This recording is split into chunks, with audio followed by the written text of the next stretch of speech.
Ассаламу алейкум, урматтуу интернет колдонуучулары. Холмеле урматтуу интернет колдонуучулар. Здравствуйте, уважаемые интернет пользователи Кыргызстана. Бүт барыбыз.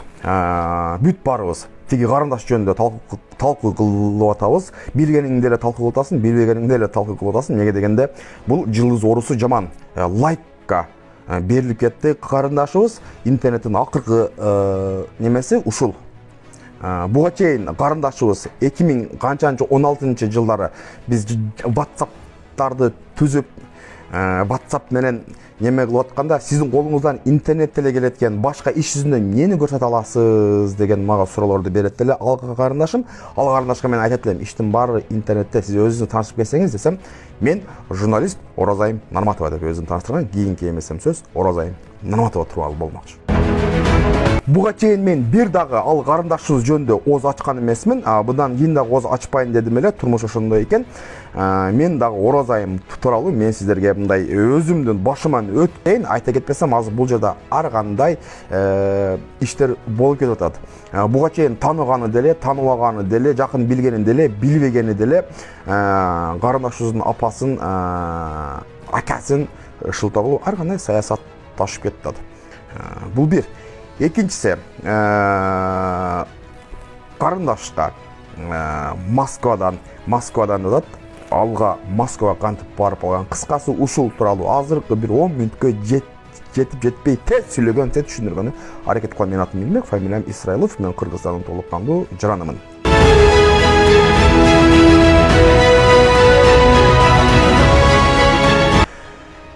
Оразайым азыркы ак шакалдардын бирөөсүнө курал болду.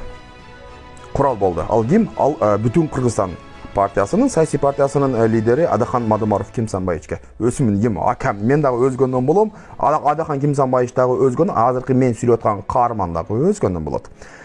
Сөздү башынан баштайын. Кандай болгон? Буга чейин 2016 жылы мен Москва шаарында элем.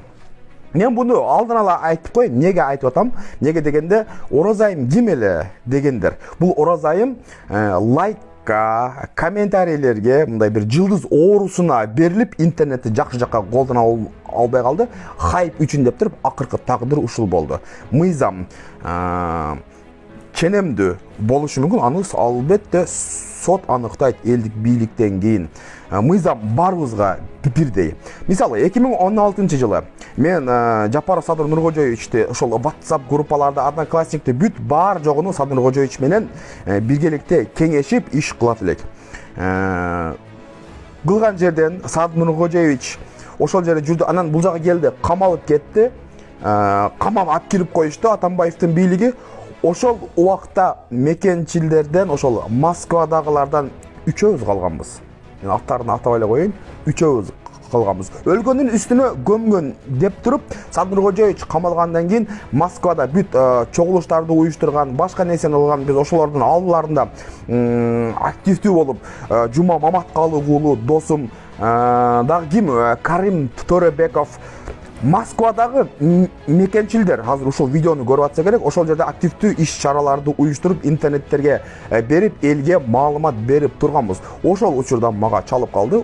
Ушул карындашым танып кетпесе эле, эгерде танып кетпесе эле, Оразайым Нарматова, Назгүл эже экөө мага чалып калды. Кандай силим? Жакшы экен, Кудайга шүгүр. Жакында чогулуш кылайлы, биз Бишкектен кетип атабыз. Анда Оразайым Нарматова Бишкек Кыргызстанда болчу. Биз кетип атабыз деди. Ана макул, эмне кылыш керек? Кадимкидей эле чогулуш өткөрөбүз. Макул деп чогулуш өткөрүп, мен залпалдарды сүйлөшүп неме кылып атсам, мен өзүм башыман өткөн нерсени айтып берейин да. Кийин эле мага Кыргызстандан звонок келип калды. Эмне илим сатылып кеттиңер дейт. Анда мен түшүнбөдүм, каяка сатылып кеттиңер. Тиги Оразайым, Назгүл эжелер менен эмне кандай чогулуш кылып атасыңар? Ошондой чогулушту биз өзүбүз эле өткөрбөйлү. Биз өзүбүз эле өткөрөбүз да. Десем, алар Адахан Мадымаров Кимсанбаевичке сатылып кеткендер деген мага маалымат кетти. Ошол адам азыр деле тирүү. Мен бул жерде айтпай эле кое берейин. Ошол адам азыр тирүү. Атмена деди, бар жогун Атмена менен бүткүл мекенчил WhatsApp'тарга бир эле картинка менен, бир эле неме менен чогулуш Атмена деп эле жазып койдум. Ошондо чогулуш өтпөй калды. Бул Оразайым Нарматова ошондо сатылып, ошондо Садыр Нуркожоевич түрмөгө түштү. Түрмөгө түшкөндөн кийин бул болду өмүр бою камалат деп туруп, жаман кыска ойлук кылып туруп, жанагы карындашы все равно аялдын, кыздын акылы кыска деген ушул жерден байкасак болот. Ошондо эле кетип калганы, мисалы, кызы талкууга алынган ошол убакта. Чынбы? Мисалы, азыркы ошолор эски мекенчилер тирүү.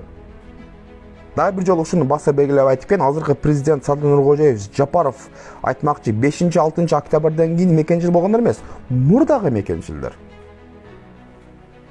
Келди, ошондой болду. Ошондон кийин Мадумаровчу болуп калган. Кийин бүтүн Кыргызстан саясий партиясы менен кечеги былтыр парламентте 2-орунда барды.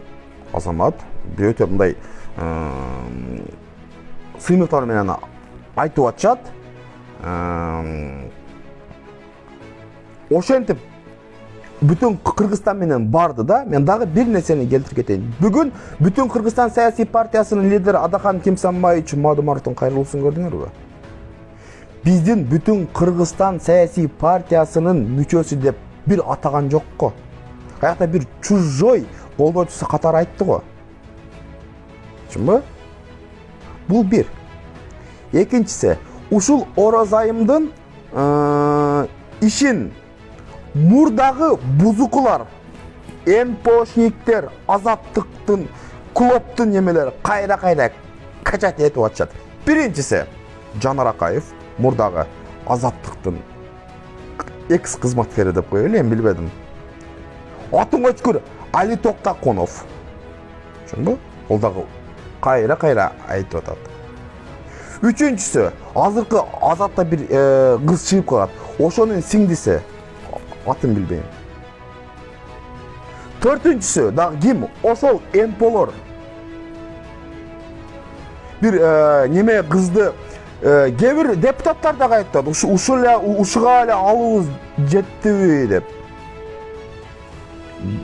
Буга силердин алыңар жеткен жок. Буга мыйзамдын алы жетти. Мыйзамдын алы жетти. 313 жазык кодексинин Кыргыз Республикасынын 313 беренеси менен канча деген дагы бир нерсени баса белгилеп айтып кетсек. Мага өзү Оразай мен журналистмин деп тааныштырган, буну качат эткендер ошол журналисттер. Бузуку журналисттер, экс-журналисттер. Журналюгалар даже. Журналист деп атаган дагы бул журналист мындай бир калыс болот да, булар бир тараптуу. Ишенбесеңер көргүлө. Азаттык бүгүн эле 8 макала чыгарды. Азаттыктын Facebook сайтына кирсеңер 8 макала. 9-су кече бүтүн Кыргызстан саясий партиясынын лидери Адахан Кимсанбаевич кече маек берип атат. Бул совпадениябы? Дагы бир экинчи жагы дагы ой кетет да. Бул шайлоонун шайтан оюндары эмеспи? Шайлоонун шайтан оюндары эмеспи? Мен угат элем, билет элем. Но колунан кармап алган жерим жок. Ушул мынау өлүмүш анабы, өлүмүш болот сен акаң деп мен каяктан дагы эми рахмат, Кудайга шүгүр, каяктан дагы өзгөндүкмүн, Адахан Кимсанбаевич дагы өзгөндүк, анан бул биздин каарманыбыз дагы өзгөндүк болуп атат. Бул шайлоонун шайтан оюндары эмеспи? Урматтуу кыргыз элим. Жакында шайлоо башталат. Бул келди. Келгенде Мирлан ака, ассаламу алейкум, рахматуллаху баракатух, Ураимов. Бая ички иштер министринин алдында митинг кылып жүрүшөт. Аяктагы бир нерсени билетти айтып, башка нерсени айтып жүрөт. Ошол эле нерсени Адахан Мадумаров дагы айтты. Оюңарды койбойсуңар. Кыргыз эли мындай билип турат да барчы. Бул жерде бирөөнүн жамандаш эмес. Бирөөнүн эмес, бул болсо мындай экс мындай калыс ой жүгүртпөйлүбү, урматтуу кыргыз эли. Бул курал жаштарды ак шакалдар курал кылып атышат. Биринчисин, анау ким? Бадрин Буруш. Неме? Токтогазиев. Аны өмүрлүк черкеши курал кылды. Все равно ак шакалдар булар. Кечирип кое алай эми мындай неме болсун. Бөрүлөр булар. Жаштарды колдонот. Экинчиси мына Адахан Кимсанбаевич. Бул мен ошондой жыйынтыкка келип атам. Мисалы нормальный адам ошонтип ойлойт. Жаштарды курал кылып атышат. Алдыга түртүп берет. Не болсо не болду, билбесе билбейм деген. Мен тааныбайм дегендей кылды бүгүн Адахан Кимсанбаевич. Эгерде чындыгында эле бүтүн Кыргызстан саясий партиясынын мүчөсү болгон Адахан Кимсанбаевич бакырып өкүрүп чыгыш керек эле. Биздин партиянын мүчөсүн неге камадыңар деп. Кайрылсың карагыла ишенмесеңиздер. Адахан Кимсанбаевич эмне деп айтты? Анан тиги карындаш бар, Назик. Орозайым экөө дайым жүрүшөт. Баткендик атын атап кетейин. Карындаштар, биз мындай PUBG ойноп эле жанагы УАЗ менен айландырып жүрүшүм керек эле силерди. Саясат силердики эмес экен. Силерди колдонот. Эгерде мен дагы саясатчы болгондо мен дагы колдонушум мүмкүн эле кээ бирөөлөр. Бул лайк жаман нерсе. Дагы бир нерсени эске сала кетейин. Будан 5 жыл мурун карындаш айткан эле. Кой карындаш десем бой өзүм билем, өтүгүмү төргөйлем. Интернеттен гана иштеп атасыз, иш жүзүндө бир нерсе көрсөтпөйлүбү деп мени 2-3 жолу ооздон беттен алган. Мейли да аял киши деп теңелген эмесмин. Интернеттен не кылдык? Чынбы кыргыз элим? Интернеттен не кылдык? Кылдык кыла турган нерсебизди. Азыр эми ким баатыр? Ошонун атын айткан адамдар баатыр болуп атат. Бул менин оюмча жөнөкөй эле. Буга чейин өмүрүндө Орозайым тууралуу, өмүрүмдө Орозайымдын видеосуна каналы бар.